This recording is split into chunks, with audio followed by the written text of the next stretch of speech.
Olá, meus amigos e amigas. Estamos aqui então para um breve estudo acerca de duas temáticas, dois temas muito importantes que nos têm sido requisitados. Basicamente, aquele que diz respeito ao Salmo, capítulo 22, e Zacarias, capítulo 12.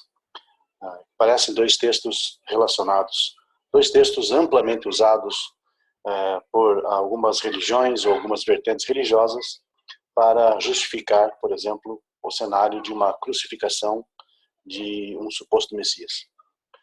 O que nós gostaríamos de colocar aqui é que esse estudo não visa, de forma alguma, desmerecer as crenças pessoais, não visa desmerecer nenhum tipo de fé pessoal, mas é tão somente o embasamento, o conhecimento judaico monoteísta acerca do tema.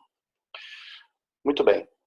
Começando pelo capítulo 22 do livro de Salmos, Salmo 22, nós podemos perceber que o texto, o verso, digamos, amplamente usado para justificar um cenário de crucificação é aquele que se encontra no verso 17, nas versões hebraicas, ou no texto original hebraico. Nas versões em português, geralmente é o verso 16. E o nosso texto diz assim, que Sevavoni Klavim Adat Mereim Hikifuni Ka'ari Yadai Veraglai. Bom, esse texto nos traz a ideia de alguém que está cercado por uma matilha de cães.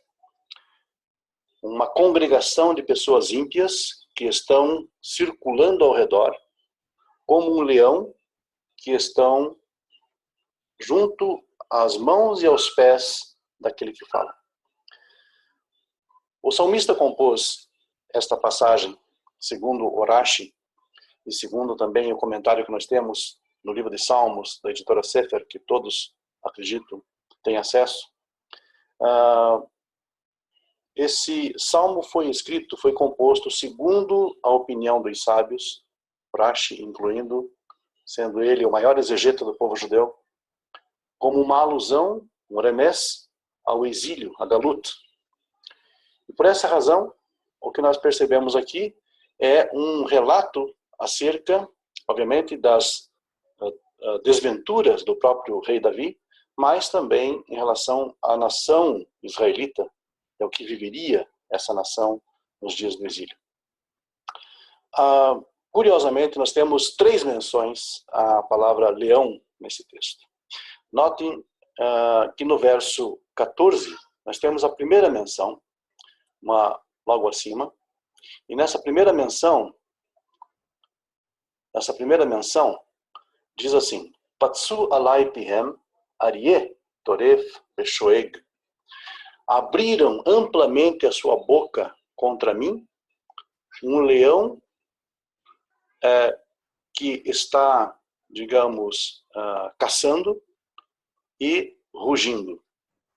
Então, Davi descreve os seus inimigos aqui como um leão que está, digamos, com a boca amplamente aberta, pronto para dar, digamos assim, dizer o bote, para devorar a sua presa, rugindo fortemente. Essa é a primeira referência, 22, verso 14, no texto hebraico. A segunda referência é o nosso texto, é o nosso verso, que estamos dando foco, que estamos dando ênfase aqui, o verso 17, que temos então a mesma ideia de um leão circulando ao redor da sua vítima, pronto para devorar seus pés e suas mãos. E uma terceira referência nós temos no verso 22, aonde o salmista se diz salvo da boca do leão. Hoshieni mi piarie, umikarnei remim anitani. Ou seja, fui salvo da boca do leão e dos chifres do animal selvagem. Tu me libertaste ou me respondeste. Percebam, nós temos nessas 3 referências ao leão, nesta passagem, um contexto. Primeiramente, no verso 14, o salmista se vê diante do seu opressor. um leão, com a boca escancarada, preparando para dar o golpe, para dar o bote. No verso 17, esse leão está à sua volta, perto dos seus pés, das suas mãos, preparando-se para dar o seu golpe. E finalmente no verso 22, o leão é derrotado, por assim dizer, Davi se sente salvo da boca do leão. O que essas três referências nos dizem? Que temos aqui um contexto, temos aqui uma história. E essa história nos remete justamente à ideia dos exílios, em que o inimigo se prepara para dar o golpe, em que ele acaba desferindo o golpe, de alguma forma, ele acaba desfechando este golpe, mas finalmente a vitória é daquele que está falando. Ou seja, havia esperança, apesar do exílio, do retorno, da salvação. Essa salvação, obviamente, é uma salvação nacional, não tem nada a ver com salvação de pecados. Porém, essa palavra que nós encontramos 3 vezes aqui no contexto do Salmo 22, ela é, muitas vezes, rejeitada por messiânicos, por exemplo, que dizem que especificamente aquela que está no verso 17 não refere-se a leão, mas sim é uma má tradução, porque o texto foi ou teria sido profanado pelos escribas. Mas vejam, nós temos um contexto, são 3 termos, Arie ou Ari, que representam exatamente a figura do leão. Nesse verso 17, os messiânicos geralmente dizem que aqui o texto quer dizer traspassaram, perfuraram, e que o texto foi adulterado de Caru para Caari. A questão é, se eu coloco Caaro aqui, eu teria um problema, ou melhor, teria 2 problemas.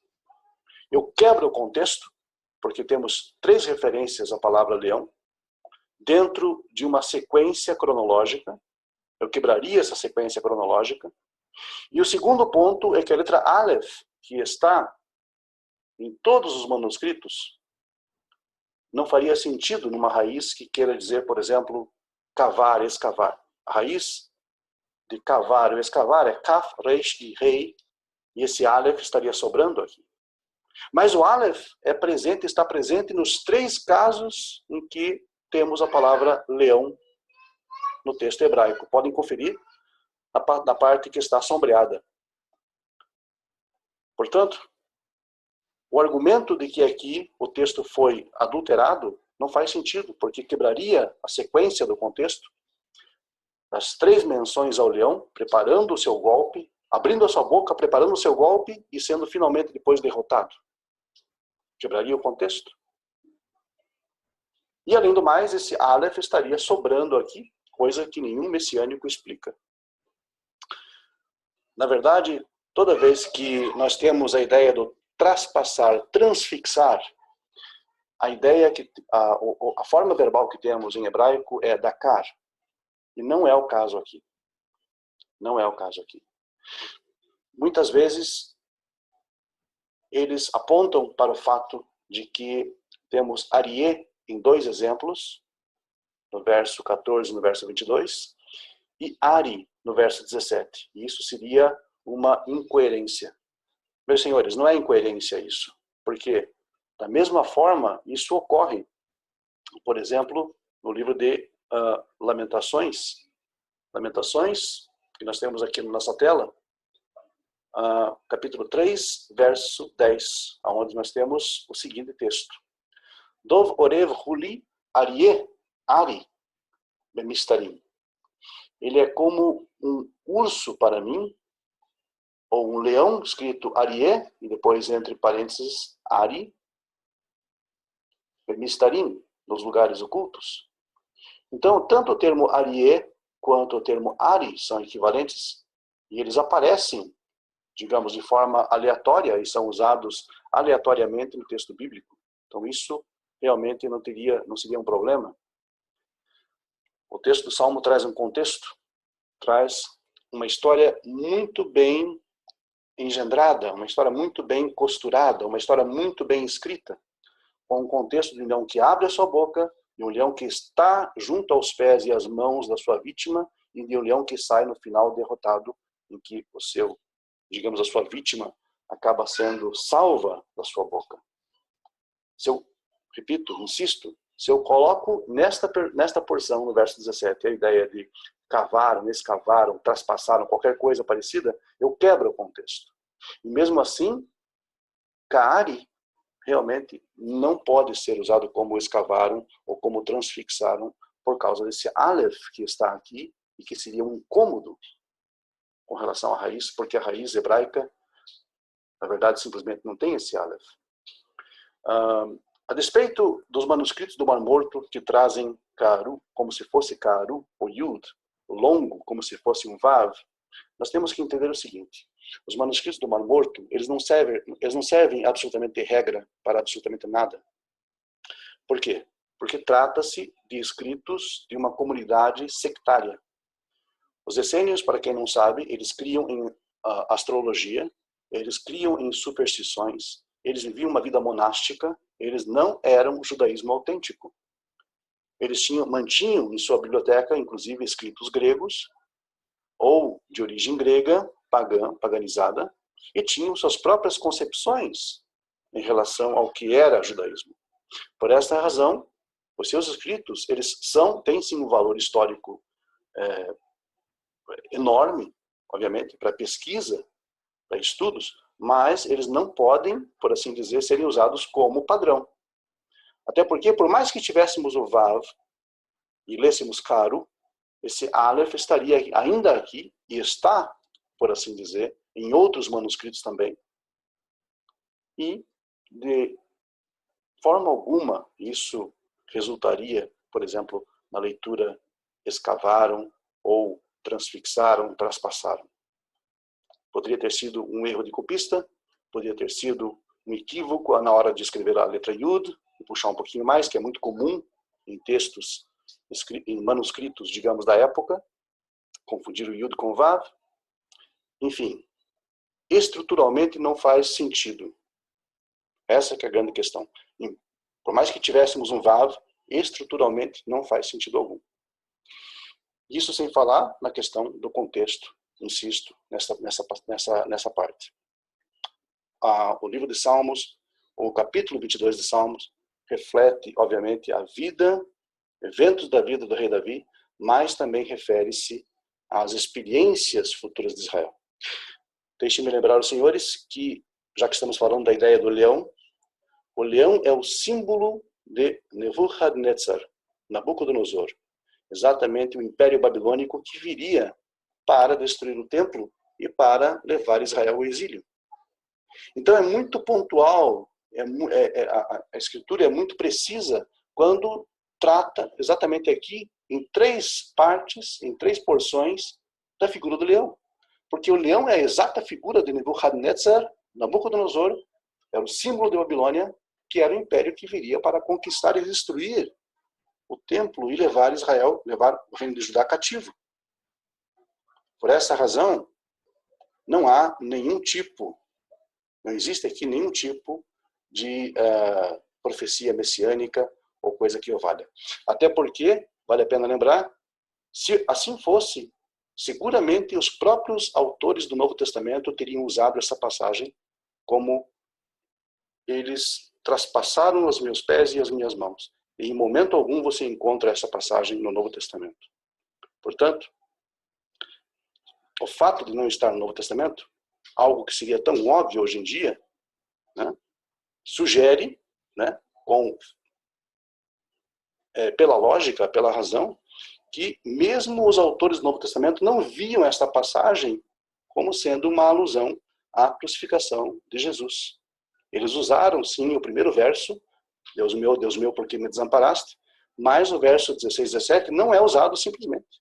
O fato de não usar é sinal que o texto, como nós temos hoje, é real. E os textos que nós temos, por exemplo, com esses equívocos, com esses tipos, esses erros de escrita, não eram considerados. Por essa razão, meus amigos, esse texto não pode ser usado de forma alguma como uma referência à ideia messiânica.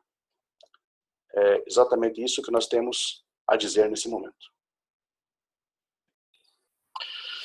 Outra passagem, então, que vamos analisar hoje é Zacarias 12, 12:10 especificamente. Muito usado também por messiânicos para tentar, digamos, inserir um contexto de crucificação. Bom, a questão básica é analisar o contexto. E Zacarias 12 não contém apenas um verso. Zacarias 12 contém vários versos, particularmente, ou precisamente 14 versos. Então, nós temos que analisar, obviamente, todo o contexto. Nós não podemos pegar e isolar um verso e dizer, não, isso aqui refere-se a esse personagem ou aquele personagem. Por quê? Porque esse verso 10, que fala da morte de alguém, especificamente, está inserido num contexto de versos que vêm antes e versos que vêm depois. Por essa razão, é impossível extrair, pensar essa única passagem do verso 10, que é a famosa olharão para mim a quem traspassaram. Essa passagem não pode ser isolada do seu contexto e aplicada a seu bel prazer. Isso chama-se casuísmo. Só que o casuísmo, ele tem limite. Ele tem um certo limite. O limite é a lógica, é a razão. Quando estamos relacionando, digamos, uma passagem bíblica para aplicar uma ideia de mussar, uma ideia de moral, uma ideia de ética, ok, podemos usar o casuísmo. Mas não podemos usar o casuísmo quando estamos nos referindo a um pretenso evento histórico, como seria a crucificação. Por quê? Porque esse texto é uma narrativa profética. Ele começa, obviamente, no verso 1, né? E nós temos que analisar todo o contexto, toda a ideia da passagem. Vejam, senhores, no caso específico do capítulo 12 de Zacarias, nós temos já no verso 1 os seguintes dizeres. O peso da palavra do Senhor acerca de Israel, fala o Senhor que estendeu o céu e que lançou os alicerces da terra e que formou o espírito do homem dentro dele. Então, o capítulo 12, o preâmbulo de Zacarias 12, nos diz que o texto é acerca de Israel. Obviamente, nós não poderíamos ver aqui um outro personagem.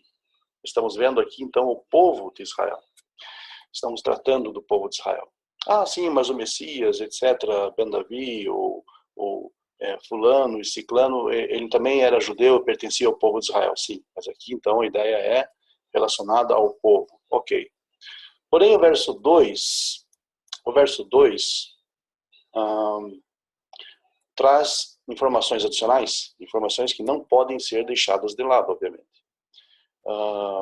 Eis que eu farei de Jerusalém um copo de atordoamento para todos os povos em redor, e também de Judá durante o cerco contra Jerusalém.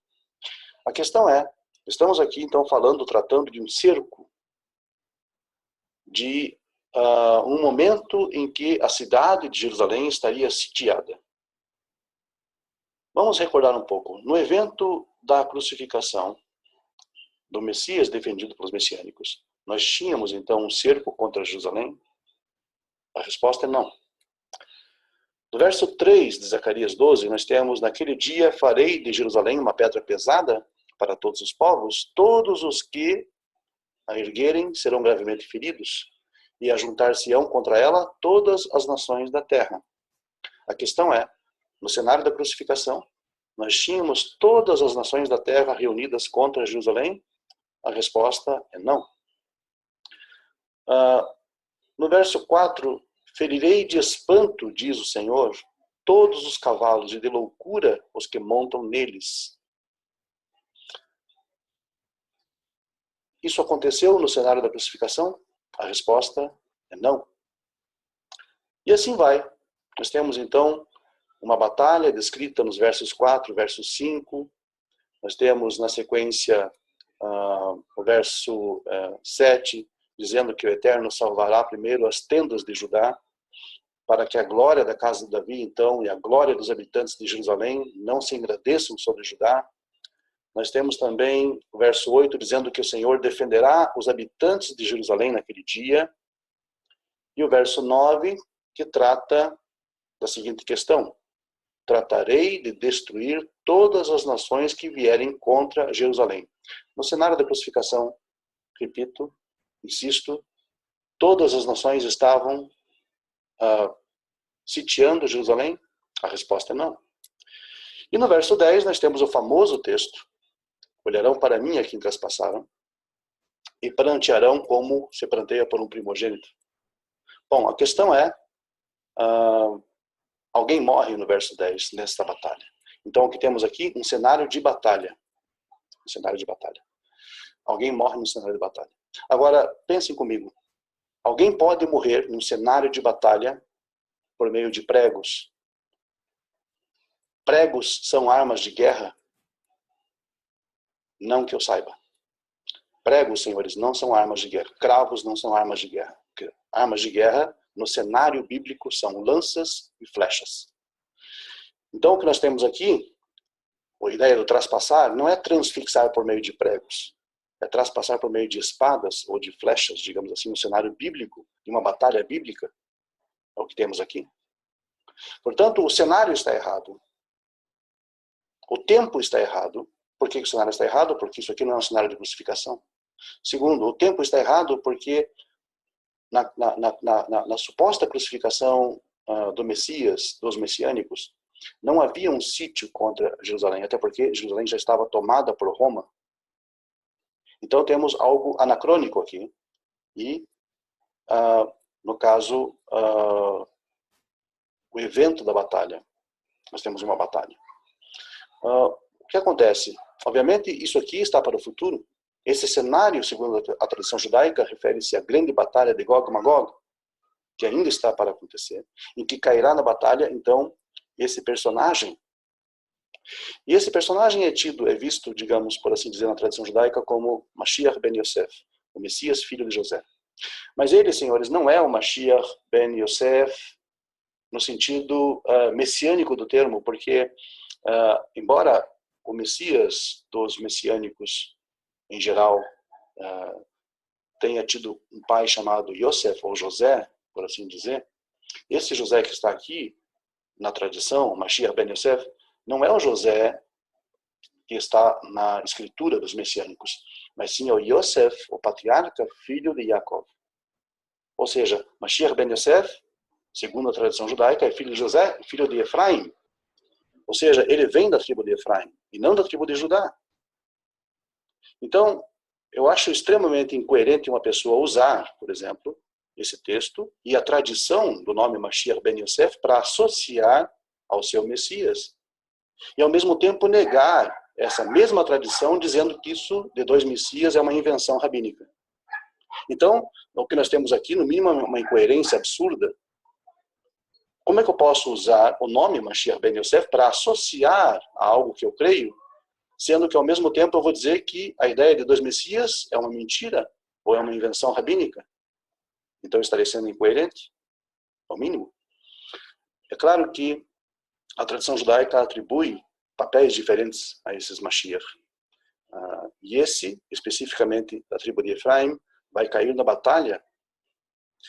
E os textos que são citados muitas vezes da tradição, como Yalkut Shimoni, como os Midrashim, como o Talmud, Sotá, todos esses textos, obviamente, tratam do Mashiach ben Yosef.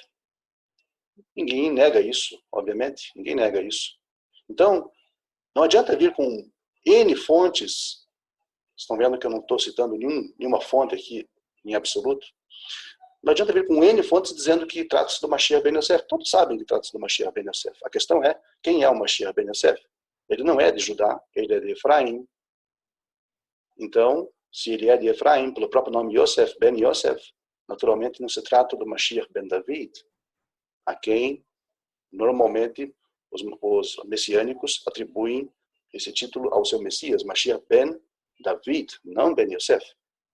Então há algo errado aqui. O cenário não encaixa. O tempo não encaixa. O personagem não encaixa. E a forma da morte também não encaixa, porque não temos uma morte por pregos, temos uma morte, digamos, num cenário de batalha, e ninguém usa pregos numa batalha, insisto. Então, senhores e senhoras, amigos e amigas, o que temos aqui, na verdade, é simplesmente na maioria das vezes, um texto mal interpretado, obviamente, digamos, de alguma forma tendenciosa, para que se encaixe um dito personagem nessa escritura. Porém, há limites para a criatividade. Podem usar de criatividade, podem usar de casuísmo, mas há limites lógicos para isso, para tanto. Insisto, para que não, então, se façam, digamos, de desentendidos. Esse texto não refere-se à ideia ou à sua história elaborada, na verdade, a partir do início do primeiro século. Com relação ao texto em si, do 12:10 de Zacarias, nós temos a ideia muito clara que alguém seria traspassado. Repito, Elai et asher dakaru. À primeira vista, nós temos a noção de que o próprio Eterno está falando aqui e que ele seria traspassado, o que seria um absurdo, porque Shein al-Guf, ou seja, não há corpo para o Eterno. Mas quem então seria realmente morto? Vemos no verso 8, logo acima, verso 8 dizendo o seguinte: Bayomahu yagen Hashem be'ad Yoshev Yerushalayim ve'aya anichshal bahem Bayomahu que David, o rei David, que Elohim, que Malach Hashem lifneichem. Ou seja, naquele dia o Senhor protegerá os habitantes de Jerusalém. E será que aquele que tropeçar entre eles naquele dia será como David? E a casa de David, Beit David, será como Elohim, como Deus, como o anjo do Eterno diante deles. Ou seja, os lutadores, os guerreiros dessa grande batalha, coletivamente, eles são que Elohim, como Deus. Então, se eles são feridos na batalha, são como Deus, como Elohim, ou seja, são preciosos para Hashem. No verso 12, então, é a mesma coisa que ferir Hashem. Lembre-se que Israel é a menina dos olhos de Hashem. Quem toca em Israel, toca nele, por assim dizer. É como aquela velha história, mexeu com ele, mexe comigo. Assim, os feridos dessa batalha serão considerados que Elohim, na mesma proporção, digamos, semelhantes ao próprio Elohim. Assim, então, olharão para mim, a quem traspassaram, e chorarão por ele, ou seja, pelos mortos, coletivamente falando. Nós temos a ideia do Mashiach ben Yosef, especificamente, mas também temos, obviamente, dos guerreiros que serão feridos nessa batalha. O texto em si diz sobre a queda desses guerreiros, que são tratados de forma coletiva, mas a tradição trata como se fosse um indivíduo, Mashiach ben Yosef. Independente, digamos, do certo ou do errado, não estamos julgando aqui a questão de certo e errado, o texto bíblico fala que alguém morre e que esse alguém seria que Elohim, seria como Deus. Por isso que fala-se então, Repito Elai, olharão para mim, asher dakaru, que traspassaram, e chorarão por ele, ou seja, prantearão luto por ele, como quem chora por um primogênito. Mas uma outra questão importante deve ser analisada aqui, como esse choro se dará por aquele que morre, sendo essa pessoa, digamos, em hipótese, a pessoa do Messias, dos messiânicos, se eles vão chorar naquele dia em que ele morre, e não 2.000, 3.000 anos depois. Se esses eventos são eventos, digamos, escatológicos para o futuro, obviamente esse choro, o pranto pelo luto, só se faz quando alguém é recentemente morto, e não 2.000 anos atrás. Não faria o menor sentido. Então, mais uma vez, nós temos um erro crasso aqui de anacronismo. Ou seja, não se encaixa o personagem, não se encaixa os eventos, não se encaixa a forma da morte, não se encaixa a pessoa, e não se encaixa a ideia do choro, do lamento, do luto que ocorre no momento exato em que esse servo, esse valoroso guerreiro coletivo morre nesta batalha. Por essa razão, senhores, não existe aqui nenhum tipo de dificuldade nesta passagem. Isso é absolutamente inócuo, seria inócuo tentar, digamos, encaixar alguém aqui nesta passagem que teria vivido há 2000 anos atrás. Esses eventos ainda estão para o futuro, isso nunca aconteceu na história judaica. Os eventos, seus detalhes e os seus 14 versículos não aconteceram ainda. Portanto, aguardemos e essa é a nossa refutação, então, essas ideias que têm sido difundidas, divulgadas no meio messiânico ao longo dos anos. Muito obrigado a todos e até uma próxima oportunidade. E Mircea Hashem.